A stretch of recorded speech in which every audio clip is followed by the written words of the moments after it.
আমাদের আঞ্চলিক ভাষায় একটা কথা আছে, নিজের নাক কেটে পরের যাত্রা ভঙ্গ করার নাম হচ্ছে বাংলাদেশ। নিজের অস্তিত্ব, নিজের গৌরব, নিজের সম্পদ, নিজের মানে কি বলবো, আত্মমর্যাদাকে ক্ষুণ্ণ করে এরপরে অনেক অন্যের যাত্রা ভঙ্গ করার নাম হচ্ছে এই বাংলার গণমাধ্যম এবং বাংলার বিকৃত মস্তিষ্কের মানুষ। আসসালামু আলাইকুম সম্মানিত দর্শক শ্রোতা, আজকের বিষয় হচ্ছে ডোনাল্ড ট্রাম্পের সেমিফাইনাল খেলা শুরু করেছে বাংলাদেশ নিয়ে। সে বিষয়ে সংক্ষেপে আপনাদের সাথে শেয়ার করছি। অনেকে মনে করতে পারেন সেমিফাইনাল খেলা একটা, যারা অবশ্য ক্রিকেট খেলা বা ফুটবল খেলা দেখেছেন তারা জানেন, কিন্তু সেমিফাইনাল খেলা মিনিমাম 4টা, সর্বনিম্ন 4টা দলের সাথে হয়, অর্থাৎ 4বার সেমিফাইনাল হয়, এরপরে ফাইনাল খেলা। তো ডোনাল্ড ট্রাম্পের 4বারের সেমিফাইনাল খেলার প্রথম ধাপ শুরু করেছে বাংলাদেশে প্রথম ধাপ শুরু করেছে, দ্বিতীয় ধাপের প্রস্তুতি নিচ্ছে। দ্বিতীয় ধাপের প্রস্তুতি বিষয়ে আমি এই ভিডিওটার পরের ভিডিওতেই পাবেন, অর্থাৎ বিকেলে পাবেন। আর এখন হলো যে মানে সেমিফাইনালের প্রথম ম্যাচটা শুরু করেছে, সে বিষয়ে সংক্ষেপে ধারণা দিচ্ছি আপনাদের। দেখেন, ডোনাল্ড ট্রাম্প এই বাংলাদেশ নিয়ে বিভিন্ন রকমের মন্তব্য করেছেন। আমরা সকল মন্তব্যকে উড়িয়ে দিয়েছি। আমাদের বাংলাদেশের গণমাধ্যমগুলো যে প্রচারণা চালাচ্ছে তাতে আমরা পঞ্চমুখ। আমরা 3 বেলা ভাত না খেয়েও যদি ঘুমাই তারপরও তৃপ্তি পাব, এমন সুন্দরভাবে আমাদেরকে আনন্দ উল্লাস এবং তৃপ্তি দিতেছে তারা। এখন বিষয়টা হচ্ছে, ডোনাল্ড ট্রাম্প যে আমদানি শুল্কের ব্যাপারে, পণ্যের ব্যাপারে যে ভ্যাট ট্যাক্স আরোপ করেছেন, সেখানে বাংলাদেশের অবস্থা খুবই ভয়াবহ। এবং এমনকি বাংলাদেশের কোনো গার্মেন্টস সেক্টর পরিচালনা বা চালানোর মতো সক্ষমতা হবে না, এটা 100% নিশ্চিত।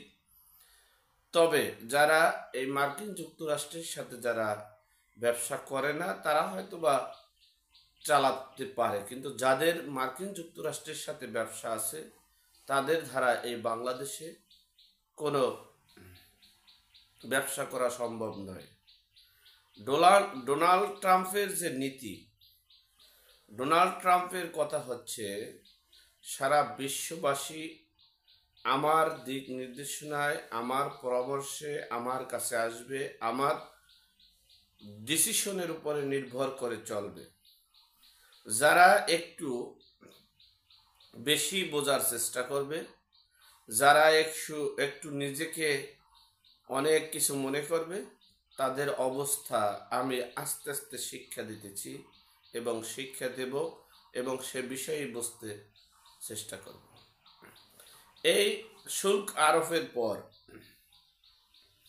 ডক্টর মোহাম্মদ ইউনূস একটা চিঠি লিখেছেন নিজেকে বাঁচানোর জন্য। অর্থাৎ চিঠিতে সর্বপ্রধান কথা হচ্ছে 3 মাস একটু সময় দেন। অর্থাৎ আমি 3 মাস থাকতে পারি সম্ভবত, এই 3 মাসে আপনার এই নীতি স্থগিত করেন। বুঝলেন তো? মানে আমি যদি আল্লাহর যদি কোনো শক্তি প্রয়োগ না হয় তাহলে হয়তো আমি 3 মাস থাকতে পারি। আর এই 3 মাসের মধ্যে আপনারা কোনো শুল্ক টুল্ক নিয়েন না, এরপরে নিন। 1 নম্বর চিঠির লেখা। 2 নম্বর লেখা হচ্ছে, আপনাদের ওখানে আমাদের বাংলাদেশের যে পণ্যগুলো যায় সে পণ্যগুলো আমরা শুল্ক কমিয়ে, আগে যদি 10 টাকা থাকে তাহলে 5 টাকা করব, অর্থাৎ 50% কমিয়ে দেব। কি কি যায়? অনেকগুলোই আছে, তার ভিতরে মেজর হলো ঔষধ, মেডিসিন, স্বাস্থ্য খাতের। তাহলে এই বিভিন্ন আরো অনেক ইস্যু দিয়েছে। এখন বিষয় হলো এই ইস্যু দেওয়ার পরে ডোনাল্ড ট্রাম্প কতটা গ্রহণ করবে কি করবে না সেটা অনেক ভিন্ন বিষয়। তবে ডোনাল্ড ট্রাম্প এখানে বাংলাদেশের গণমাধ্যম এবং আমাদের প্রেস সচিব শফিকুল ইসলাম তাদের যে মন্তব্য, যে আমরা এই আমদানি শুল্কে, রপ্তানি শুল্কে, এই যে রপ্তানি যে শুল্ক, এই রপ্তানি শুল্কে আমরা আমাদের ক্ষতি হবে না, বরং আরো ভালো হবে।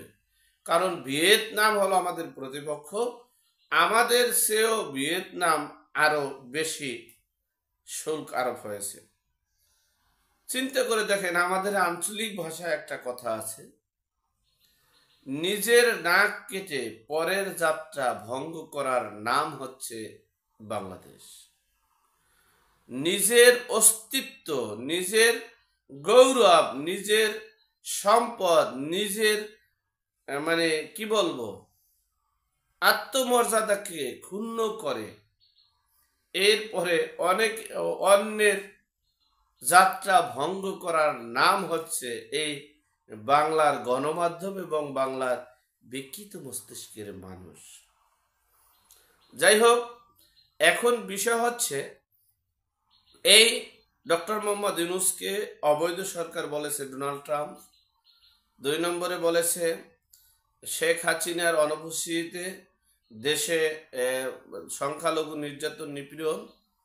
3 নম্বরে অনেকেই বলেছে। এর পরের বিষয় হচ্ছে এই doctor Muhammad Yunus, Hillary Clinton, Joe Biden, Barack ওবামার সাথে তার সম্পর্ক, সুসম্পর্ক আছে। অপরদিকে এদের সাথে রাজনৈতিক প্রতিপক্ষ হলো ডোনাল্ড ট্রাম্প এবং ডোনাল্ড ট্রাম্পের সংগঠন। সুতরাং সেখানে তিনি কতটুকু সফল হতে পারবেন কি পারবেন না একমাত্র আল্লাহ পাক রব্বুল আলামিন জানে।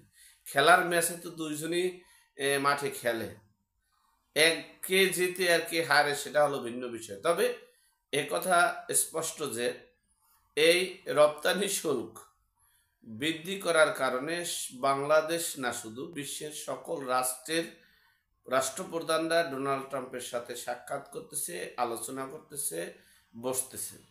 তাহলে বুঝতে হবে ডোনাল্ড ট্রাম্পের ম্যাগনেট, ডোনাল্ড ট্রাম্পটা কি জিনিস এটা বুঝেন। সারা বিশ্ববাসী এখন তার কাছে বসতেছে যে রপ্তানি শুল্ক কমিয়ে দিলে আমদানি শুল্ক কমবে, মানে বিভিন্নভাবে সমঝোতা করতে চাচ্ছে।